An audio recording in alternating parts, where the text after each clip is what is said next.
To my channel chemistry with Kamran Rathore. Students, आज हम बात करेंगे SLOs के ऊपर कि SLOs हैं क्या, जो फेडरल बोर्ड का न्यू पेपर पैटर्न है वो क्या है, इस अकॉर्डिंग टू न्यू पैटर्न आपने तैयारी कैसे करनी है इसकी, और एंड पे हम डिस्कस करेंगे कि हमारे पास जो डिफरेंट चैप्टर्स हैं उनकी वेटेज क्या है, और साथ में जो फेडरल बोर्ड की तरफ से न्यू पॉलिसी लॉन्च की जा रही है इसके बाद जो अभी SLOs आए हैं इसके बाद जो पॉलिसी लॉन्च की जा रही है वो क्या है।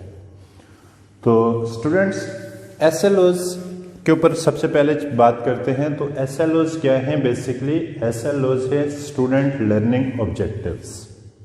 स्टूडेंट्स, हर चैप्टर के स्टार्ट में कुछ पॉइंट्स दिए हुए होते हैं कि इस चैप्टर को पढ़ने के बाद स्टूडेंट्स ये कैलकुलेट करने के या ये फाइंड करने के काबिल हो जाएगा, इस चीज़ की अंडरस्टैंडिंग जो है स्टूडेंट के लिए ज़रूरी है। तो ये सारे जो वो की पॉइंट्स लिखे हुए होते हैं चैप्टर के शुरू में स्टूडेंट्स, तो वो ऑब्जेक्टिव होते हैं उस चैप्टर्स के, उन चैप्टर्स के। अब स्टूडेंट्स, जो न्यू पैटर्न है फेडरल बोर्ड की तरफ से जो लॉन्च किया गया है उसमें बहुत सारे स्टूडेंट्स कन्फ्यूजन का शिकार हैं कि ये नॉलेज बेस क्या है, अंडरस्टैंडिंग बेस क्या है, एप्लीकेशन बेस क्या है, पता नहीं क्या होगा ये नया पैटर्न, तो कैसे पेपर पास होगा। तो स्टूडेंट्स, मैं सबसे पहले आपको ये बताता चलूँ कि इसमें कोई भी इतनी कॉम्प्लिकेशंस नहीं है। तो स्टूडेंट्स, यहाँ पे हम पहले बात करते हैं नॉलेज बेस। जो आपका पेपर होगा उसे डिवाइड किया गया स्टूडेंट्स 3 पार्ट्स में। एक तो नॉलेज बेस है। नॉलेज बेस स्टूडेंट्स, जो आपके पास पोर्शन आ रहा है वो कितना है? 29.3% फर्स्ट ईयर के लिए। ये मैंने फर्स्ट ईयर के चैप्टर्स लिखे हुए हैं यहाँ पे सामने आपके। दूसरा आपके पास जो पार्ट होगा जिसमें क्वेश्चनिंग होगी आपकी अंडरस्टैंडिंग बेस, तो वो आपके पास आ रहा है स्टूडेंट्स 50% आपके पास अंडरस्टैंडिंग बेस होगा पेपर। और नेक्स्ट आपके पास है एप्लीकेशन बेस। तो एप्लीकेशन बेस जो है आपके पास कितना होगा? 20.7%। इसमें परसेंटेज में स्टूडेंट्स +- 1 +1 -1 हो सकता है। अब बात करते हैं नॉलेज बेस्ड क्वेश्चंस की कि नॉलेज बेस्ड क्वेश्चन हैं क्या। तो स्टूडेंट्स, नॉलेज बेस्ड क्वेश्चन वो वाले क्वेश्चन, ऐसे क्वेश्चंस होंगे जो सिंपली जो आपकी बुक के ऊपर दिया हुआ है एज इट इज वो टॉपिक ऐसे ही पूछ लिया जाता है। जैसे discuss following molecules according to VSEPR, आपको कोई भी मॉलिक्यूल दे दिया जाता है, उसको डिस्कस करना है आपने अकॉर्डिंग टू वेस्पर थ्योरी। या फिर आपसे पूछ लिया जाता है what is quantum effect, what is Stark effect. तो ये आपके पास क्या है? नॉलेज बेस्ड क्वेश्चंस हैं। अगर लॉन्ग क्वेश्चन की बात करें स्टूडेंट्स, तो वो आपको दे देता है कि जी आपने क्या करना है, MOT के अकॉर्डिंग इसको डिस्कस करना है O2 को। तो ये आपकी बुक्स या सिलेबस के अंदर मेंशन है। तो आप इसको जब अकॉर्डिंग टू MOT डिस्कस करोगे तो ये सारे आपके पास क्या हैं? नॉलेज बेस्ड क्वेश्चंस हैं। इसी तरीके से अगर MCQ की बात करें तो वो आपसे पूछ सकता है कि मैग्नेटिक फील्ड जो है, अगर उसके अंदर हम किसी भी स्पेक्ट्रम को स्टडी कर रहे हैं तो ये स्टार्क इफेक्ट है, ज़ीमैन इफेक्ट है, क्वांटम इफेक्ट है, हाइजेनबर्ग अनसर्टेनिटी प्रिंसिपल में आएगा या किस चीज़ में आएगा। तो ये आपके पास क्या है? सिंपल अगर वो उठा के वहाँ से पूछ लेता है तो ये आ जाते हैं नॉलेज बेस। अब सेकंड जो है स्टूडेंट्स आपके पास है अंडरस्टैंडिंग बेस। तो अंडरस्टैंडिंग बेस क्वेश्चन कौन से हैं स्टूडेंट्स? फॉर एग्जाम्पल, अगर हम इसी O2 की बात करें तो O2 में वो ऊपर -1 चार्ज लगा देता है, O2 में -2 चार्ज लगा देता है। अब वो कहता है कि आप बताओ ये पैरामैग्नेटिक है, डायामैग्नेटिक है, इसका बॉन्ड ऑर्डर क्या है, इसकी MOT डायग्राम क्या है। तो अब ये क्या हो जाएगा स्टूडेंट्स? अंडरस्टैंडिंग बेस में आ जाएगा। चीज़ वही है। फॉर एग्जाम्पल, सिंपल अगर वो नॉलेज बेस पूछता है आपसे कि calculate distance present between second and third orbit, तो ये आपके पास नॉलेज बेस है। अब ये अगर अंडरस्टैंडिंग बेसिस को बनाए तो आपको वो ये भी पूछ सकता है कि आप ये प्रूव करो कि जब हम न्यूक्लियस से दूर जा रहे हैं तो जो शेल्स के दरमियान का जो डिस्टेंस है वो इंक्रीज होता जा रहा है। ठीक है, तो ये आपके पास क्या आ जाएगा, knowledge base understanding base question आ जाएगा। उसके बाद हम बात करते हैं एप्लीकेशन बेस जो क्वेश्चंस हैं।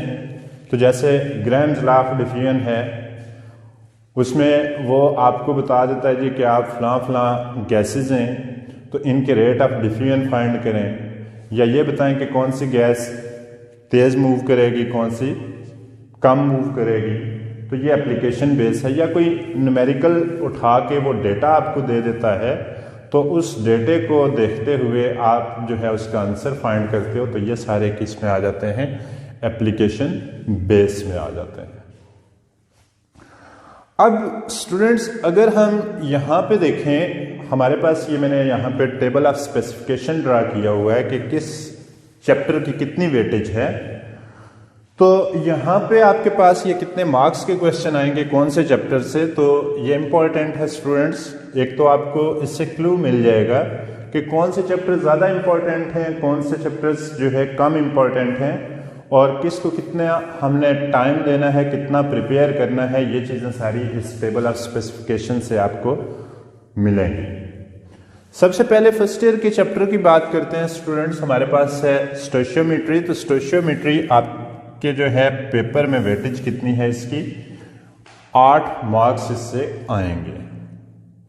दूसरे नंबर पे हमारे पास एटॉमिक स्ट्रक्चर है स्टूडेंट्स। तो एटॉमिक स्ट्रक्चर से आपके पास जो है 15 मार्क्स के क्वेश्चंस आएंगे। Third, theories of bonding 16 marks, gases 7 marks, liquid 7 marks, solids 5 marks. इसी तरीके से केमिकल इक्विलिब्रियम है स्टूडेंट्स, तो इसमें से 8 मार्क्स का क्वेश्चन है। एसिड बेस में से 4 marks, chemical kinetics 19 marks, solution and colloids इसमें से 7 मार्क्स। इसी तरीके से थर्मोडायनेमिक इक्विलिब्रियम में से 7 मार्क्स, और इलेक्ट्रोकेमिस्ट्री में से स्टूडेंट्स आपके आ रहे हैं 13 मार्क्स। आपका पेपर जो होता है स्टूडेंट्स वो 116 मार्क्स का आएगा विद चॉइस। इन 116 मार्क्स में से स्टूडेंट्स आपने करने हैं कितने, 85 के लिए पेपर अटेम्प्ट करना है। इट्स मीन कि आपके पास अभी तक चॉइस है। इसके ऊपर भी डिस्कस करेंगे कि चॉइस आया फेडरल बोर्ड खत्म करने जा रहा है या वो रिटेन रहेगी। चले अब स्टूडेंट्स अगर हम यहाँ पे थोड़ा सा चैप्टर्स को कवर व्यू करें, उनके मार्क्स की डिस्ट्रीब्यूशन देखें, तो हमारे पास यहाँ पे फर्स्ट में 8 मार्क्स और इधर 15 मार्क्स। 8, 15 एंड प्लस 8 ये आपके पास हो जाते हैं 23, और इसमें आप मज़ीद फर्दर अगर ऐड कर देते हो थ्योरीज ऑफ कोवेलेंट बॉन्डिंग को तो 23 और ये 16 आपके पास जो है 39 मार्क्स तक यहाँ पे आपके पास मार्जिन बन जाता है। अब 39 के बाद अगर आप अटेम्प्ट करते हो इसमें से क्वेश्चन 19 वाले की वेटेज, ये जो हाई वेटेज वाले हैं मैं इनको इंसर्कल कर देता हूं। ये 4 तो आपके पास बहुत ज्यादा हाई वेटेज वाले हैं और 5 ये। अब 39 और 19 ये आपके पास बन जाते हैं स्टूडेंट्स 58, यहां पे 58 मार्क्स, और प्लस अगर आप 8 ये वाले भी करते हो तो आपके पास ये 66 मार्क्स यहां पे बनते हैं। और 13 मार्क्स का आपके पास इलेक्ट्रोकेमिस्ट्री है स्टूडेंट्स। तो यहां पे आप इसके अंदर अगर 13 प्लस कर देते हो तो ये आपके पास 79। अब स्टूडेंट्स यहाँ पे थोड़ा सा देखने वाली ये चीज है कि टोटल अगर आपने 6 चैप्टर्स प्रिपेयर किए हैं ज़्यादा वेटेज वाले तो आप तब भी 79-80 मार्क्स तक टच कर रहे हो। अब 6 चैप्टर्स ये वाले और एक कोई 7% वाला उठा लेते हैं, ये 7 वाला है तो आपके पास ये मार्क्स हो जाएंगे 86।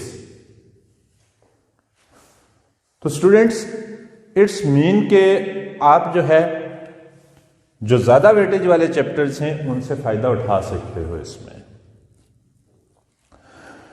लेकिन स्टूडेंट्स एक बात आपने एक माइंड में बिठा लेनी है कि ये ज़्यादा वेटेज वाले तभी आपको फ़ायदा देंगे जब इसमें से कोई भी एंगल आप प्रिपरेशन में छोड़ोगे नहीं। मीन्स कि आपने हर क्वेश्चन को डिफरेंट एंगल के साथ सोचना है कि ये किस किस एंगल के साथ क्वेश्चन आ सकता है, ये बहुत ज़्यादा इम्पोर्टेंट है।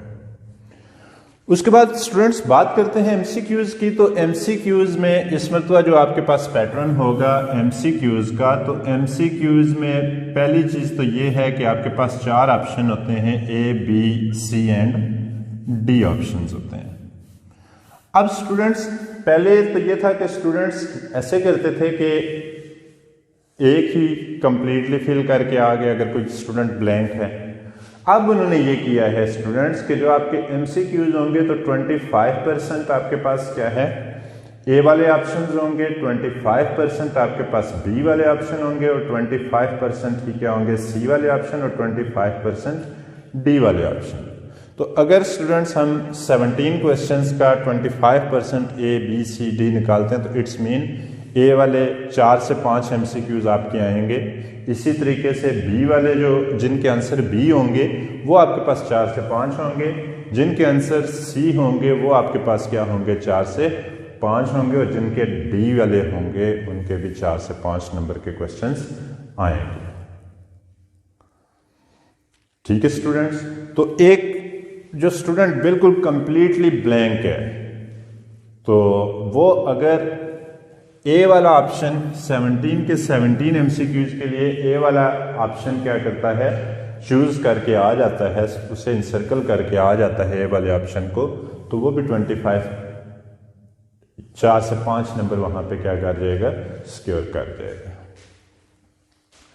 तो ये स्टूडेंट्स आपका जो न्यू पैटर्न है उसके अकॉर्डिंगली इस मरतबा जो है बहुत सारे स्टूडेंट्स ये भी सोच रहे हैं कि शायद कोरोना की वजह से ये पॉलिसी लॉन्च ना हो। तो स्टूडेंट्स ऐसी कोई भी बात नहीं है, इस बार फेडरल बोर्ड ने हर सूरत में ये पॉलिसी लॉन्च करनी है और इसी के ऊपर जो आपका पेपर बनेगा और इसी के पैटर्न के मुताबिक जो है आपकी मार्किंग भी होगी। इसके अलावा स्टूडेंट्स ये आपका शायद मे भी जो है फाइनल एग्जाम हो जिसमें आपके पास ये चॉइस हो। इसके बाद फेडरल बोर्ड जो है वो चॉइस भी ख़त्म करने जा रहा है, क्योंकि इस चॉइस की वजह से बहुत सारे एसएलओज मिस हो जाते हैं, बहुत सारे एसएलओज की एप्लीकेशन नहीं हो पाती।